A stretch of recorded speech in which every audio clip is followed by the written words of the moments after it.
Assalamualaikum warahmatullahi wabarakatuh. Perkenalkan, nama saya Umar Fitran Sandi. Di sini saya akan mempresentasikan tugas besar mata kuliah pendidikan karakter, yaitu dengan judul pentingnya integritas dan strategi untuk mencegah korupsi pada berbagai tingkat dan sektor. Tanpa buang waktu lama, mari kita ke presentasinya. Ini adalah PPT yang saya buat. Kita langsung mulai saja, yaitu yang pertama adalah pendahuluan, yaitu korupsi merupakan salah satu tantangan terbesar yang dihadapi oleh negara-negara di seluruh dunia. Praktik korupsi merusak tata kelola pemerintahan, menghambat pertumbuhan ekonomi, dan mengurangi kepercayaan publik terhadap lembaga-lembaga negara. Jadi, korupsi itu sangat merugikan negara. Berikutnya ada integritas. Sebelum kita masuk ke intinya, yaitu kita akan mengetahui definisi terlebih dahulu. Seperti integritas, yaitu adalah konsistensi dan keteguhan dalam memegang prinsip-prinsip moral dan etika, termasuk kejujuran, transparansi, dan tanggung jawab.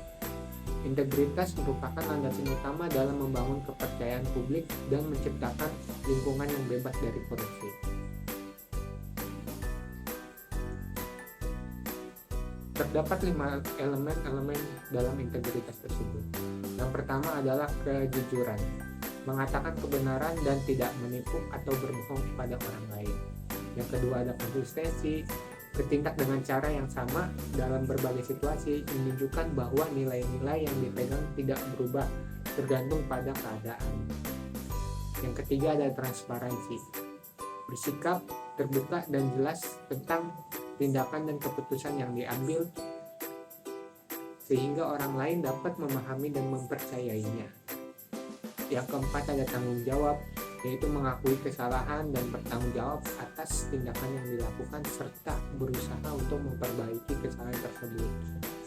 Yang kelima ada kepatuhan pada prinsip, memegang teguh prinsip-prinsip etika dan moral bahkan ketika menghadapi tekanan atau godaan untuk melakukan sebaliknya. Selanjutnya kita akan mengetahui apa itu korupsi. Korupsi adalah tindakan penyalahgunaan kekuasaan atau jabatan publik untuk keuntungan pribadi atau kelompok yang seringkali melibatkan suap, pemerasan, nepotisme, dan berbagai manipulasi lainnya. Korupsi ini dapat terjadi di berbagai sektor, termasuk pemerintahan, sektor swasta, dan lembaga nirlaba.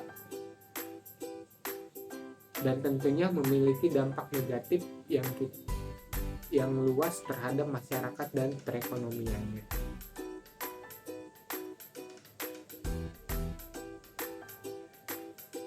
Selanjutnya ada jenis-jenis korupsi. Yang pertama itu ada suap.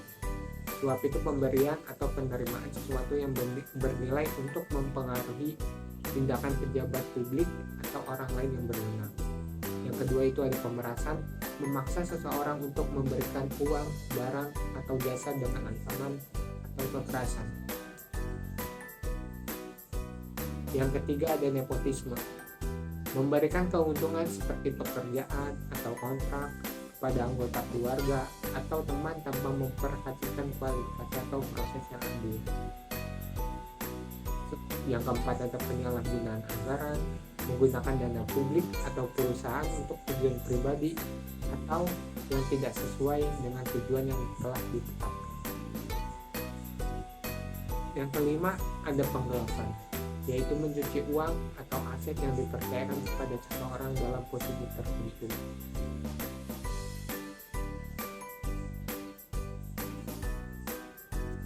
Setelah kita mengetahui definisi dan jenis-jenis korupsi, apa aja sih dampak korupsi tersebut? Yaitu ada 4. Yang pertama adalah ekonomi. Ekonomi itu menghambat pertumbuhan ekonomi, mengurangi investasi, dan meningkatkan ketidakstabilan ekonomi. Itu adalah dampak dari korupsi. Yang kedua adalah sosial, yaitu bisa mengurangi kepercayaan publik terhadap pemerintah dan lembaga. meningkatkan ketidaksetaraan sosial, dan mengurangi kualitas layanan publik. Itu adalah dampak sosial dari suatu korupsi. Yang ketiga ada dampak politiknya, yaitu merusak kegiatan pemerintah, memicu ketidakstabilan politik, dan menghambat proses demokrasi. Dan yang terakhir itu ada hukum, melemahkan sistem peradilan, meningkatkan impunitas, dan mengurangi penegakan hukum yang efektif. Itu juga termasuk dampak dari korupsi. Lalu kita masuk ke inti dari KPCI, yaitu adalah peran integritas dalam mencegah korupsi.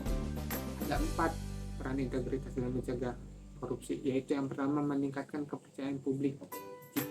Integritas membantu membangun kepercayaan publik terhadap lembaga, negara, dan individu yang bekerja di dalamnya. Jika kita memiliki pejabat publik menunjukkan integritas, masyarakat bakal lebih percaya dong bahwa keputusan yang diambil itu bakal benar. Lalu yang kedua ada mendorong transparansi. Integritas mendorong transparansi dalam pengambilan keputusan dan pelaksanaan kebijakan. Transparansi yang seperti ini bisa mengurangi peluang bagi praktik-praktik korupsi, karena tindakan sama keputusannya itu bisa diawasi oleh publik gitu. Jadi bisa untuk mengurangi praktik korupsi tersebut. Lalu yang ketiga ada menjaga akuntabilitas. Integritas memastikan bahwa pejabat publik bertanggung jawab atas tindakan mereka. Hal-hal seperti ini tuh penting untuk mencegah penyalahgunaan kekuasaan dan sumber daya. Yang terakhir, ada membentuk budaya anti korupsi. Integritas membantu membentuk budaya anti korupsi di lingkungan kerja dan masyarakat. Budaya-budaya anti korupsi yang seperti ini bisa membuat praktik korupsi itu tidak dapat diterima, ya, meminimalkan risiko terjadinya korupsi.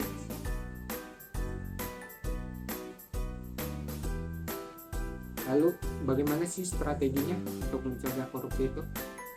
Di sini saya akan menjabarkan strategi bagaimana untuk mencegah korupsi pada berbagai tingkat ya. Ada 3 tingkatan. Yang pertama ada pemerintah, ada korporasi, dan ada masyarakat. Yang pertama dari tingkat pemerintah dulu. Yang itu ada peningkatan sistem pengawasan dengan membentuk lembaga pengawasan independen yang memiliki kewenangan untuk memantau dan menyelidiki kasus-kasus korupsi, ya seperti adanya KPK. Itu juga kan bisa untuk pengawasan lah, lembaga-lembaga seperti itu. Lalu yang kedua ada reformasi birokrasi, mengurangi kompleksitas birokrasi dan memperkenalkan sistem yang lebih efisien dan transparan. Yang ketiga ada transparansi anggaran, memastikan transparansi dalam pengelolaan anggaran negara dengan menertibkan laporan keuangan yang dapat diakses oleh publik. Jadi transparansi anggaran ini langkah yang baik supaya memungkinkan masyarakat memantau lah bagaimana dana publik itu disalahgunakan atau enggak. Lalu yang terakhir ada penguatan hukum dan sanksi, menerapkan hukum yang tegas dan sanksi yang berat bagi pelaku korupsi. Penegakan hukum yang seperti ini itu bisa sebenarnya memberikan efek jerak dan mengurangi motivasi seseorang untuk melakukan praktik korupsi. Lalu yang selanjutnya ada tingkat korporasi. Yang pertama ada kode etik dan kebijakan anti korupsi. Dengan mengembangkan dan mengimplementasikan kode etik serta kebijakan anti korupsi yang jelas dan tegas, itu bisa membuat karyawan itu jadi mengetahui gitu, oh sebenarnya korupsi ini nggak baik, namanya seperti itu. Yang kedua ada pelatihan dan edukasi, memberikan pelatihan reguler kepada karyawan mengenai pentingnya integritas dan bahaya korupsi. Edukasi-edukasi seperti ini membantu meningkatkan kesadaran dan pemahaman mengenai tindakan yang dapat dianggap sebagai korupsi.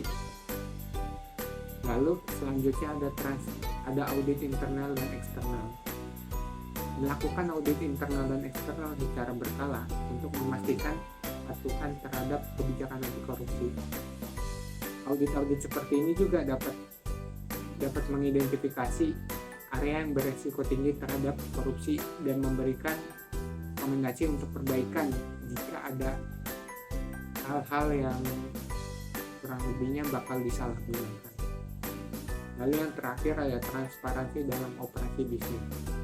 Dengan menerapkan transparansi dalam semua aspek operasi bisnis, seperti ada pengadaan, kontrak, dan hubungan dengan pihak ketiga.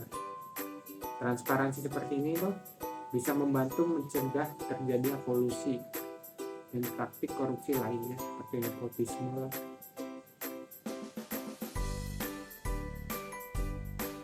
Dan yang terakhir yaitu ada di tingkat masyarakat.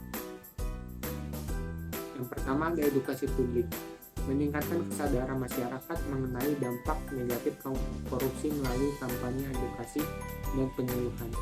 Edukasi ini dapat dilakukan melalui media massa, sekolah, dan organisasi masyarakat.